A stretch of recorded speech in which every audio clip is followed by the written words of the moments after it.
So, hey my friends, welcome. So this is the answer booklet of Akshat Jain, who has secured the second rank in 2018, and we will be just like analyzing the things, and we will be taking out some points, and we will also understand how can we write our own answers in effective manner, okay, in an impressive manner, okay, that will impress the examiner. So those kind of things will be dealt with in this video, and if you are interested, you have to continue watching this video. Otherwise, you don't have to be here at all. Okay, I'll start the video now.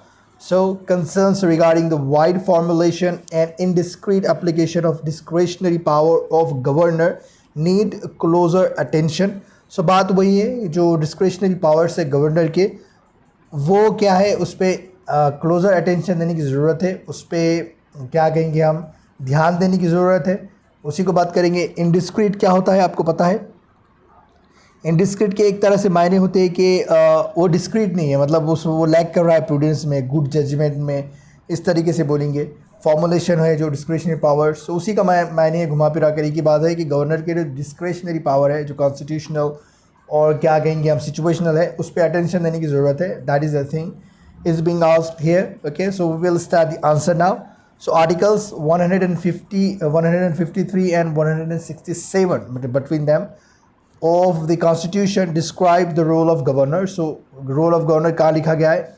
इनके बीच में article 53 और 153 और 167 के बीच में सारी चीज़ें लिखी गई है, 153 से लेकर 167 तक। I would just say like that. Okay, so discretionary power मतलब डिस्क्रिशनरी क्या होता है कि आप अपने पर्सनल जजमेंट या चॉइस पे, ओपिनियन पे कोई जजमेंट लेते हो, कोई डिसीजन देते हो, कोई फैसला लेते हो, उसी को हम डिस्क्रिशनरी कहेंगे। ओके, और पावर्स के माने तो पता है कि आपके पास पावर है, ताकत है।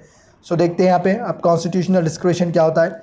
Article 201 means 201 reservation of bills to president, मतलब कोई बिल आ गया स्टेट असेंबली में, कोई पास हो रहा है बिल, मतलब बिल आया इसके गवर्नर के पास सिग्नेचर के लिए, तो he can preserve the bill. Okay, he can reserve the bill for the president's approval. Okay, that's the thing. फिर article 356, okay, submitting reports to president on constitutional functionary in state, functioning in state, जो भी अभी constitutional functionary कैसे काम कर रही है state में, वो भी रिपोर्ट सबमिट करते हैं गवर्नर प्रेसिडेंट को।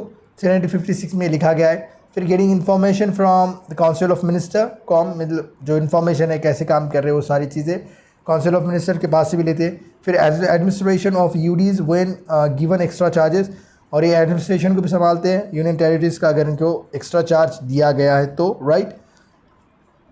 फिर यहाँ पे वही है कि सिचुएशनल डिस्क्रिशन क्या है, जैसे कभी अपॉइंटमेंट होता है सीएम का हंग असेंबली में, तो जब अपॉइंट कर लेते हैं क्या कहेंगे हम सीएम को, तो सबसे पहले क्या है, हंग असेंबली क्या होता है आपको पता है? मतलब अगर से समझे कोई इलेक्शन हो रहा है स्टेट असेंबली में, अभी पार्टी बनाने का टाइम चल रहा है, लेकिन वहाँ पे कोई भी एक सिंगल पार्टी ने कोई मेजॉरिटी, एब्सोल्यूट मेजॉरिटी हासिल नहीं की, या फिर कोलिशन बनने के बाद भी नहीं हो रहा है, तो उस सिचुएशन को हम हंग असेंबली कहेंगे। तो उस सिचुएशन में क्या कर सकते हैं, सिचुएशनल अपने डिस्क्रिशन के हिसाब से गवर्नर सीएम को अपॉइंट कर सकते हैं। तो that is the thing. Dismissing council of ministers if majority lost in lower house, अगर वो मेजॉरिटी लूज़ कर जाते हैं, नहीं रहती, तो वो डिसमिस भी कर सकते हैं काउंसिल ऑफ मिनिस्टर को। Dissolution of lower house when majority lost by ruling party, वही बात है, अगर मेजॉरिटी खो जाती है, खो देते हैं रूलिंग पार्टी, सो उस वक्त भी क्या करेंगे, गवर्नर डिसॉल्व कर देंगे लोअर हाउस को। Okay, so this is the thing. फिर इसके बाद देखिए अब इससे जुड़े कंसर्न क्या है। सो देखते हैं। कंसर्न से appointment of CM in hung assembly, मतलब जो अपॉइंटमेंट सीएम का हुआ था अभी रिसेंट में, जो गोवा के सीएम और क्या कहेंगे मणिपुर के, from okay parties having no majority, तो जब मेजॉरिटी नहीं है तो उनके सीएम बना दिए गए गोवा में और मणिपुर में। सो इस तरीके से थोड़ा 3 लाइन में लिखा है, लेकिन फर्स्ट टॉपर बहुत सारे हम जितने भी एनालाइज किए वो सिर्फ 1 लाइन में लिखते हैं, तो वो अजीब सी स्किल है, राइट। हम ये चीज़ों को गौर कर रहे हैं कि जो सेकंड रैंक पे, थर्ड रैंक, फोर्थ रैंक, वो ज़्यादातर एग्जाम्पल 2 या 3 लाइन में दे रहे हैं, लेकिन फर्स्ट रैंक होल्डर हमेशा 1 लाइन में ही सारे एग्जाम्पल को, 1 लाइन में सारी चीज़ें बयां कर रहे हैं और बाद में उसका एग्जाम्पल छोटा सा लिख रहे हैं। तो वो स्किल हमें डेवलप करना है, right. Reserving bills without any rational basis, और बिल को रिजर्व ही कर मतलब कोई रैशनल नहीं है उसके पीछे, और ऐसे ही। और misuse of article 356 like recommending imposition of president rule on arbitrary grounds, मतलब ये कभी कभी प्रेसिडेंट रूल को ऐसे ही क्या कर लेते हैं कि यहाँ पे हमारे यहाँ कॉन्स्टिट्यूशनल मशीनरी बिगड़ गई है स्टेट में, और आप कॉन्स्टिट्यूशनल मतलब प्रेसिडेंट रूल लगा लो, ये कहा जाता है प्रेसिडेंट को। ओके, सो ये वाली बात हो रही है यहाँ पर। फिर देखिए रिकमेंडेशन क्या है, सुप्रीम कोर्ट ने क्या किया था कि has said that governor can not act on own presumptions okay for appointing CM's. आप खुद के इस पर ये क्या कर सकते हैं, सीएम को अपॉइंट नहीं कर सकते, सुप्रीम कोर्ट ने कहा है। तो उनकी commission has call for a clear okay order reference order of preference. तो ये ऑर्डर ऑफ प्रेफरेंस को क्लियर कीजिए, ऐसा भी कमेटी ने कमीशन ने कहा है। Okay, reservation of bills to president must be done as a last resort.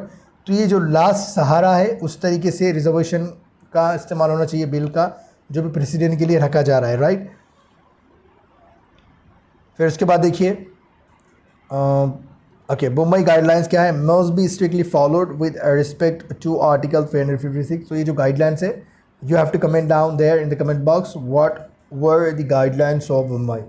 Okay, so this is the thing, so वो भी स्ट्रिक्टली फॉलोड किए जाने। So above would ensure governor fulfil his role as a binding agent between centre and state. So ये जो सारे चीज़ें recommendation है, अगर ये फॉलो करते हैं तो एक बाइंडिंग एजेंट की तरह, मतलब खुद से काम नहीं करेगी, डिस्क्रिप्शन के ऊपर काम नहीं करेगी, जो उन्हें बताया गया है, जो ऑर्डर ऑफ प्रेफरेंस है उसी के हिसाब से सीएम को बनाएंगे वगैरह, जो भी रूल्स लिखे गए उसी के ऊपर बनाएंगे, सिचुएशनल रहो कॉन्स्टिट्यूशनल रहो, वो सारी चीज़ों को ये इंश्योर करेगा। ओके, और गवर्नर भी अपने काम अच्छे से कर पाएंगे। So this is the thing in the conclusion. Okay, and हमने ये भी देखा कि जो फर्स्ट रैंक टॉपर है, जो फर्स्ट रैंक हासिल किया, वो कंक्लूजन को यहाँ पे लिख रहे थे और ऐसा बॉक्स बना रहे थे, राइट। और उनका थोड़ा ओपन स्पेस था बीच में, जैसे यहाँ पे एक लाइन लिखे तो थोड़ी सी जगह छूट रही थी और अच्छा लग रहा था वो, राइट। सारी, जैसे हम इशिता किशोर की बात करें, श्रुति शर्मा की, आदित्य श्रीवास्तव की या कनिष्क कटारिया की, ये सारों ने क्या किए थे कि एक अच्छे से एग्ज़ाम, एक लाइन लिखे उसके नीचे छोटा सा एग्जाम्पल लिख रहे थे और फिर थोड़ी जगह छूट रही थी, फिर यहाँ पे फिर ऐसा, और कंक्लूजन के लिए ऐसा बड़ा सा बॉक्स बना रहे थे और नीचे से कंक्लूजन लिख रहे थे। तो हमें वो टेक्निक क्या करना है, बिल्ड करना है, बनाना है, उसके लिए हम सारे वीडियोस देख रहे हैं, बना रहे। So if you have enjoyed this video and if you have like known something kind of new from this answer booklet, so you have to comment in the comment section and just try to share these things, these videos with your friends or anyone who are interested in watching these kinds of videos and who want to learn something new every day. So this is the video, and if you have enjoyed, like please hit the like button and just like comment in the comment section what you feel about this video. And thanks for being here. Okay, and we will meet in next video. Thanks for watching.